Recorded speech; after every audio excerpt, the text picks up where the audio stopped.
भगवान कोही आएको छ तपाईलाई भेट्नका लागि, तपाईको साथी नाम के हो भनेर द्वारपालले भन्दाखेरि द्वारपालहरूले भने त्यसको नाम त सुदामा हो। भगवान श्री कृष्ण आफ्नो राजसिंहासनबाट दौडेर धोती खुस्केको पनि थाहा पाउनु भएन।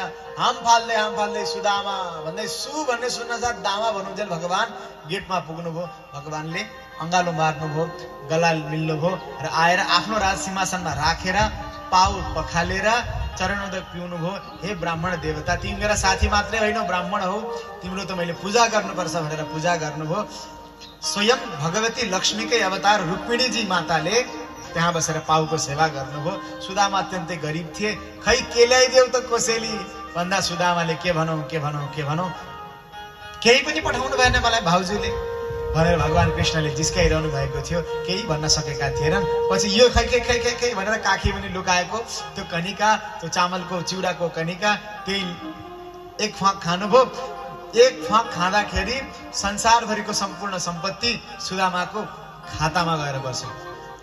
बाँकी दोस्रो मुठी चिउरा खान हात उठाउनु भएको थियो। लक्ष्मीजीले रोक्नु भयो। होइन, यहाँ भन्दा बढी होइन, यसो गर्यो भने त संसारको सम्पूर्ण लक्ष्मी भयभरका उनकामा जानुपर्छ। म त हजुरको सेवाका लागि हो नि, कृपया यसो नगर्नुहोस् भनेर बन्द गर्नुभयो। अब सुदामाजी फर्केर जाने क्रममा म जाउँ त, साँच्चै जाउँ भन्नुभयो। जाऊ साथीलाई खुसी लाग्यो, ल जाऊ है त भनेर पठाइदिनु भयो। केही दिन्छन् कि भनेर आशाले पनि यसो अलिअलि आएको हो। केही नदेखिन भगवानले पठाउनु भयो। थुइ यो बेकारमा आइए चाहिँ यत्रो टाढा भन्दै अलिअलि मनमा खिन्नता भए जस्तो गर्दै सुदामा घर पुग्दाखेरि त ला घरै छैन। कसले यत्रो बढेमा कसको घर हो यो? एकछिनपछि एउटी साह्रै सुन्दरी नारी चट्टा सुनको चुरा लगाएकी, नाकाभरि कानभरि आँखातिर कता के लाउन मिल्छ त्यो लगाएर झलमल्ल भएर आएकीले आरती गर्छिन्। हजुर को हुनुहुन्छ? चिने जस्तो लागेन। पहिले श्रीमती कस्ती थिइन्, गाँठागुठी पारेर भयो नि, च्यातेका ठाउँमा टालेका सिलाएका, कति दिनदेखि मुखले साबुन स्याम्पू के सरफ के हो देख्न पाएको थिएन। त्यस्तो अवस्था थियो।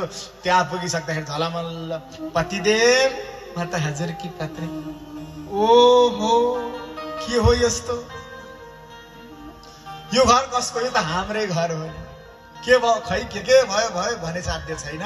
तपाईँ कृष्ण भगवान कहाँ गएपछि यहाँ त के भयो, चमत्कार भयो, झलझलाकार भयो। सुदामा पनि भगवान श्री कृष्णको त्यो मित्रताको अनुपम उदाहरणका प्रतीकका रूपमा हामीले चिन्छौँ।